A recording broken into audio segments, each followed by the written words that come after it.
Let me quickly talk to you about Fundrise versus Roofstock versus AlphaFlow. Don't go anywhere.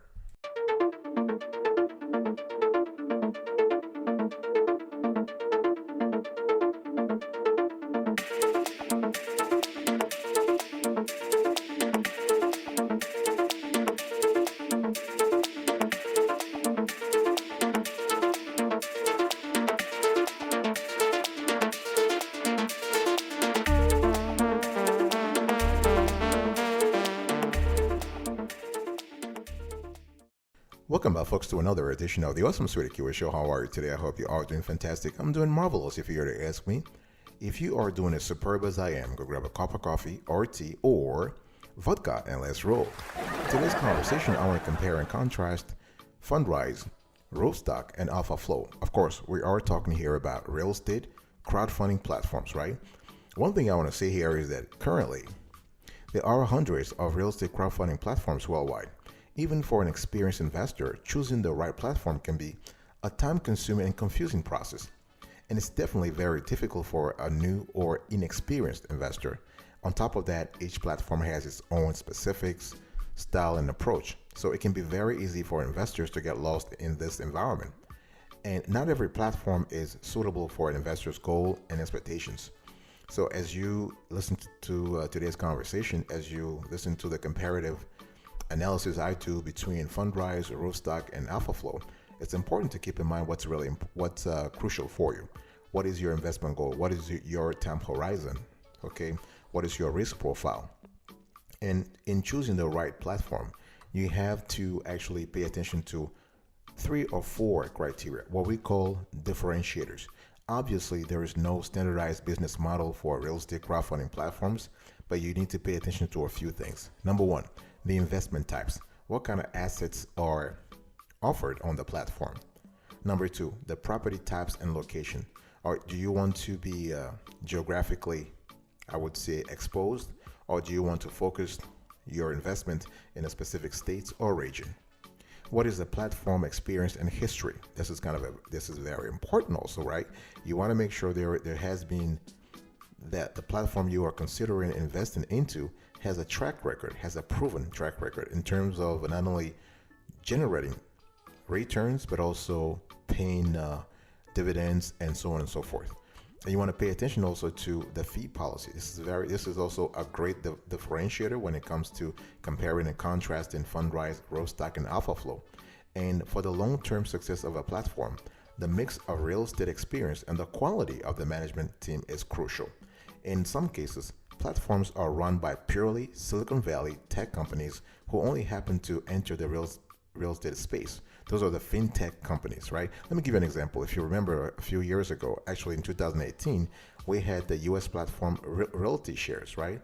This fund had to close suddenly because of many reasons. Among others, the fact that some of the management team had no experience in real estate investment. So you want to pay attention to those things, all right? And another criterion you want to pay attention to is your own experience as an investor. What kind of experience do you have when it comes to real estate investing and the real estate crowdfunding investment in general? You also want to pay, so based on your expertise, you want to actually align that to the kind of resources that the platform offers. In other words, if you're a newbie, do you have enough resources on the platform to be able to get education? If you are an experienced investor, do you have the transparency you're looking for when comparing and analyzing a deal in terms of the financials of the deals, the cash flows, and so on and so forth? Who runs the platform? You want to delve a little deeper to find out who's behind the platform and whether or not that person has experience, has the proper experience, right? You don't want to invest on a platform and run the risk of having the platform ending up as a realty shares. And you also need to understand the location.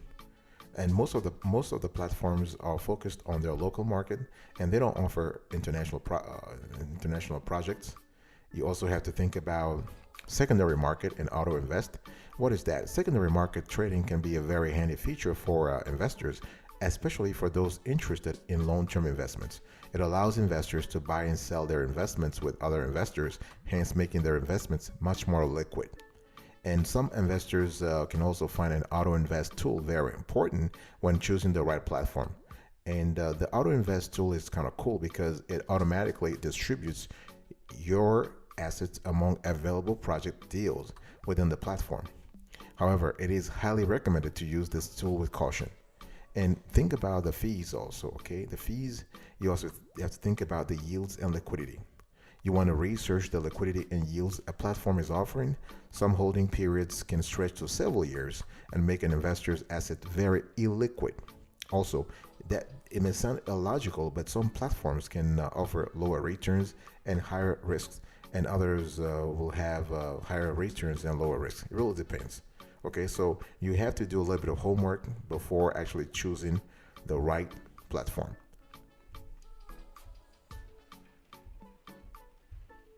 Now that we have actually laid the foundation of today's analytical journey, let's talk about first Roofstock. Let's review Roofstock. When you think about Roofstock, I want you to think about investing in single family rental properties. So if you want to become an investor in a potentially lucrative real estate market, but just can't imagine yourself swinging a hammer for a fix and flip, or maybe putting a down payment on a single house, then you might want to be interested in Roofstock. And Roofstock gives non-accredited investors the opportunity to invest in single-family rental real estate. So Roofstock, from the standpoint of accepting non-accredited investors into its program, is kind of similar to Fundrise. Now, the thing here is that Roofstock does, however, require a hefty down payment to begin, and the properties are highly liquid investments. So this is a company that has been around for 5 years. They were actually 7 years. They were launched in May 2015, and they've done tremendously well so far. And what they do is that Roofstock provides, they currently serve nearly 40 markets, including Atlanta, Dallas, and Las Vegas. And what they do is that they provide research, analytics, and insights to evaluate and purchase independently certified properties at set prices. And Roofstock does not own the properties posted in the marketplace, because Roofstock is a marketplace, okay? However, it does pre-certify all properties before listing them. So to be certified, each property must have a property walkthrough inspection conducted by an experienced investment property inspection firm, and an estimate of the cost of major and minor repairs, a title report with no uninsurable encumbrances or liens, and preliminary title commitments where applicable, a valuation analysis of the property and market conditions in the local rental market, a 3D virtual tour of the property, a property floor plan, photos of the property, a review and summary of the lease terms, and a review and summary of the tenant selection process. And Roofstock currently lists more than 500 properties available on the site, connecting thousands of investors and sellers. So you might be wondering why an individual will want to sell a cash flow positive rental property. According to Roofstock, sellers typically list for one of three reasons. So the seller was not able to accumulate enough homes in a specific geography to obtain the economies of scale desired. They are reshaping their broader portfolio to focus on a more specific strategy or type of property, or they wish to have capital return or to redeploy funds into other geographic areas or fix up properties. So that's pretty what it is. So how does Roofstock really work? Similar to other real estate companies such as Fundrise, Special Land, and Realty Mogul, Roofstock offers an easier path to a more passive form of real estate investing than the normal route, right? So you just have to you sign up and you create an account. You link your cash. You link your bank account to the Roofstock account. Keep in mind that there's no minimum investments. The account fees they charge a 0.5% setup fee, no time commitment, and they cover more than 40 markets, and it's free to join. So there are no membership or access fees to view properties on Roofstock. But they do have certified properties. Like I said, to be listed on the platform, you need to a property has to fulfill certain conditions, and you have the rental cash flow and possible capital gains from property appreciation, and they have an online searchable database. And we love the fact that they offer a 30-day satisfaction guarantee. So if a buyer is not satisfied with the property, they can notify Roofstock in writing within 30 days of the closing. So Roofstock will relist the property for free and will buy it. They'll buy it themselves if it doesn't sell within 90 days. And they also have a Roofstock One. So they own shares of individual rental homes with a totally passive security offering, and all management is taken care of. That's pretty cool. And what are the pros and cons of Roofstock here? The pros: they own real property. So buying a rental property in an area where you can take advantage of high rents and low real estate prices can turn out to be a great investment. So they allow non-accredited investors to be part of the deal. So that's fantastic. You have cash flow positive investments. So unlike house flipping that might require significant repairs to make a home livable, a Roofstock investment is already rented and is cash flow positive the day it's purchased. And the affiliated property manager is not mandated. So Roofstock will provide access to certified property managers for investors who choose not to self-manage their properties. However, unlike traditional turnkey operators, Roofstock does not require the use of an affiliated property manager for any of the properties listed on their sites. And they also have lower commissions. We love that part too. And through technology, Roofstock is able to charge less than the usual 6% charged by real estate agents. So sellers pay a commission of 2.5%, and buyers are charged 1/2 of 1 point. So that's something you have to keep in mind. And the cons: this is a long-term investment. So rental property is highly illiquid, and it can be much easier to buy than to sell. You have emergency cash, so you will need to have funds set aside for emergency repairs and expenses. So rent-paying tenants expect a broken dishwasher to be repaired without delay, for example. And you might require to have a larger down payment. This is very important. I'll be right back right after this. Don't go anywhere.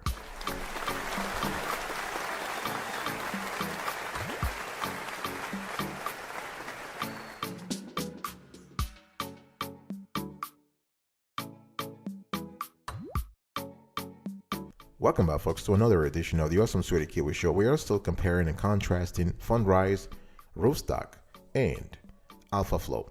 Speaking of AlphaFlow, let's review this company now.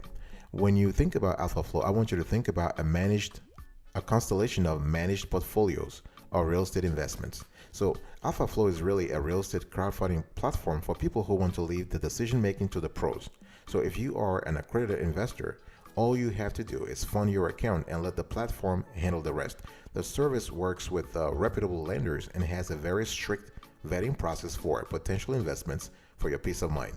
And we love the fact that their account fees are reasonable, 1% per year.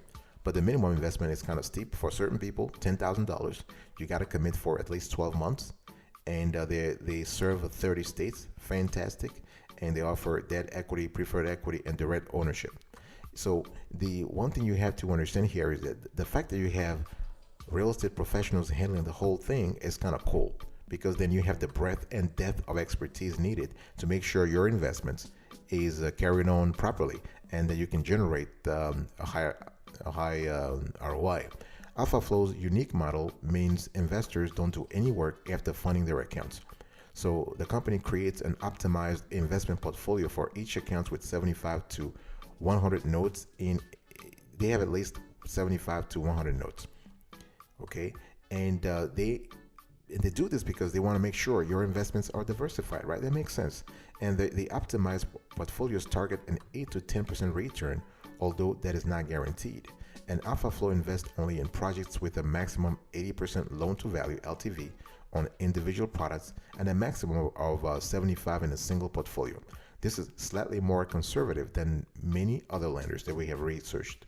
Okay, and how does the company work? The sign-up process is very quick and straightforward. So once you complete your profile, AlphaFlow will verify your accredited investor status and bank account. Then it funds your account with a direct bank transfer in 2 to 3 days. And the minimum investment, as I said earlier, is $10,000. So once your dollars arrive at AlphaFlow, investment teams will pick up real estate investment for you. And with AlphaFlow's competitors, you have to sort through listings of real estate offerings and pick each project. But here at AlphaFlow, that's not the case. The team will choose investment for you, generally in increments of around $100 each. A typical account with a $10,000 balance will be invested in 75 to 100 loans at any given time, and the investments will be in single-family residential properties. And so, based on our research, if you invest with AlphaFlow, you have a constellation of benefits.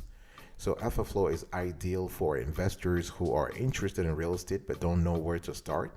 Some real estate investors like to have granular control over each investments. This is what draws them to the marketplace like Realty Mogul, right? But AlphaFlow is not that. If you're a newbie, or you have some cash, or you have a full-time job, or you have something else going on in your life, and you have no time to spend on analytics, then AlphaFlow could be a great opportunity for you. AlphaFlow recognizes that most investors do not have extensive real estate experience. So once at the accredited investor level, it is common for investors to have owned a home or two, and maybe even a vacation or investment property. But that doesn't mean that they are all ready to dive in and evaluate real estate deals. So AlphaFlow is actually proud to have a culture where credit matters more than volume. So the company, based on our research, invests only in properties where it sees investors likely to earn a strong positive return. After all, if investors don't get good returns, they will take their money elsewhere. So the company recognizes that. And AlphaFlow's performance runs in line with historical S&P returns, S&P 500 returns, and several other real estate crowdfunding platforms, according to our research. And what are the pros and cons of this platform? The pros: simple investment. So investing in a portfolio of real estate through AlphaFlow is kind of analogous to investing in an actively managed mutual fund. So once you invest, you don't have to make any decision. Isn't that wonderful? That's fantastic. Another criterion that we love in terms of benefits: the low cost diversification. You can invest in up to 100 real estate projects. The strict vetting, so each project is strictly vetted by AlphaFlow's team, and you have the easy to use interface. I mean, the dashboard is wonderfully made. Fantastic. Their dashboard is easy to use and understand. What are the cons here? The service is open to accredited investors only. And the fees, so AlphaFlow's fee for 1% is on par with the Realty Shares 1% fee on equity, for example. But the thing I want to say here is that AlphaFlow is able to adjust. And the other drawback for some people is the 10K minimum. So accounts must be funded with at least $10,000, which presents a potential barrier to entry. And last but not the least, I want to review the third company on today's show, Fundrise. And Fundrise, most of our viewers and listeners are now familiar with Fundrise. We have reviewed this company extensively on other shows, on multiple shows, by the way. And this is one of our favorite. This is a great company to invest in. And Fundrise has been around for a while. They've been around since 2010. They are a pioneer, if you will, in that space, in the crowdfunding space. And one thing we love with Fundrise is that they have a duality. They have two great products. They have the E-REITs and they have the E-funds. The E-REITs, REIT stands for Real Estate Investment Trust, and the E stands for electronic. And so with an E-REIT, you're able to invest in commercial real estate and in a very diversified way. By the way, when you think about Fundrise, you are thinking about investing in commercial real estate passively. All right, very important. So in an E-REITs, what happens is that Fundrise is pulling the funds of many individual investors and purchasing a diversified mix of commercial properties, such as apartments, shopping centers, hotels, and office buildings. And what it does is that by doing that, it can diversify the portfolio. So that's for E-REITs. And then you have the E-funds. E-funds are actually another vehicle that invests in commercial real estate, and this is a pure innovation of Fundrise. And think of an E-fund as a professionally managed mutual fund. Okay, but this mutual fund is not publicly traded. So eFunds and Fundrise's eFund is set up as a partnership and not a corporation. So it's taxed differently. It also helps you as an investor avoid the double taxation. Okay. And one thing I want to say here is that when it comes to funding your Fundrise account, you can fund it at $500. This is where you are part of the something called the starter portfolio. But if you have $1,000, you'll be part of one of three core portfolios. So you have the supplemental income, you have the balanced investing, and then you have the long-term growth portfolio. So actually, signing up with Fundrise is very easy. You basically sign up. You go to their website. You sign up. You put your info, everything, and then you have to choose. Also, you have to put your bank account because you have to transfer the cash from your bank account into your Fundrise account, and you have to choose which of the two portfolios I was just speaking to you earlier about. Which of the two portfolios you want to use, whether you are interested in the low minimum starter portfolio or in one of the three core portfolio plans, right? So supplemental income. So for a starter portfolio, that's $500.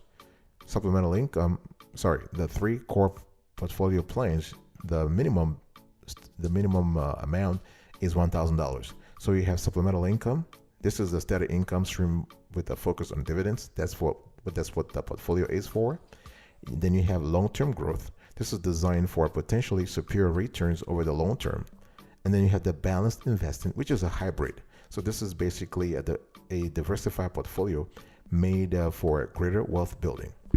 And one thing I want to say here also is that all the funds, so with the Fundrise, you can actually you can invest in Fundrise with the pre-tax dollars and use it for retirement planning. So that's through a self-directed IRA.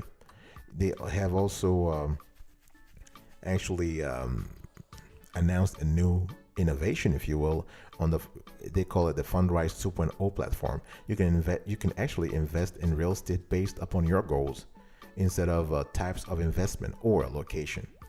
And also they have the Fundrise IPO with the small I. So this is the internet. The I stands for internet instead of initial public offering in the traditional IPO sense. Here you have an internet public offering. So Fundrise wants to sell shares in the company itself via an IPO. So to be eligible for this investment, you must have at least $1,000 in your Fundrise account and have selected one of the advanced plans. And you can invest up to 25% of your total account balance in the offering. And one thing I want to say here is that what are the pros and cons here? The pros, you have low minimum, low fees, no accreditation required, diversification, 90-day guarantee, commercial real estate access, passive investment, and quarterly redemptions and distributions. The cons, investment liquidity and tax consequences. The investments that you make in Fundrise or other real estate crowdfunding platforms is, in some cases, illiquid. In other words, you have to wait until the end of the term to get your money back. You can't sell it. There's no secondary market for it. All right, folks, this is it for today's conversation. I was having a compare and contrast conversation with you about Fundrise, Roofstock, and AlphaFlow. And so which one should you choose? We are at the decision phase here. It's important to understand which each platform stands for and how you can use it to increase the return on your portfolio. But how do you make a decision? What are the criteria you have to pay attention to? So we're showing, to make your life easy, we have created a very nice summary. This is a synopsis of the three platforms. So you can see here on the screen here, you have we are comparing and contrasting Fundrise, Roofstock, and AlphaFlow. And we have several criteria. So if you take the accreditation criterion, for example, Fundrise and Roofstock do not require investors to be accredited. AlphaFlow does. The time commitment, there's none for Fundrise and Roofstock. For AlphaFlow, they want you to be around for 12 months. Minimum investment is $500 for Fundrise, $0 for Roofstock, and $10,000 for AlphaFlow. Region serves, you have Fundrise covers the whole United States. Roofstock is in more than 40 markets, and AlphaFlow is in 30 states. The offering types, you have debt equity and preferred equity for Fundrise, equity and direct ownership for Roofstock, and debt and equity for AlphaFlow. And account fees are pretty similar across the board. I would just say that Fundrise and AlphaFlow will charge the same amount, 1% per year. For Roofstock, they're just charging you for the setup fee. Remember, Roofstock actually works in a different way, right? Their business model is different from Fundrise and AlphaFlow. And in terms of the property types, for Fundrise, you have access to commercial, residential, and single family. When you invest with Roofstock, you are targeting single family and properties that are open to foreign investors. And for AlphaFlow, you are targeting residential and single family. So this is pretty cool. So I'm just trying to give you an idea of the criteria that each platform has. So you can actually take those criteria and see how they sync with your own personal situation, your financial situation, your investment profile, your investment goals, and see what works. All right, folks. This is it for today's conversation. Our favorite platform. After comparing and contrasting Fundrise, Roofstock, and AlphaFlow, our favorite pick is Fundrise. We have scored this platform 10 over 10, and we have scored Roofstock 8.5 over 10, and we have scored AlphaFlow 9 over 10. Thank you so much for your attention. I really appreciate it. I will see you next time. But until then, remember, stay marvelous.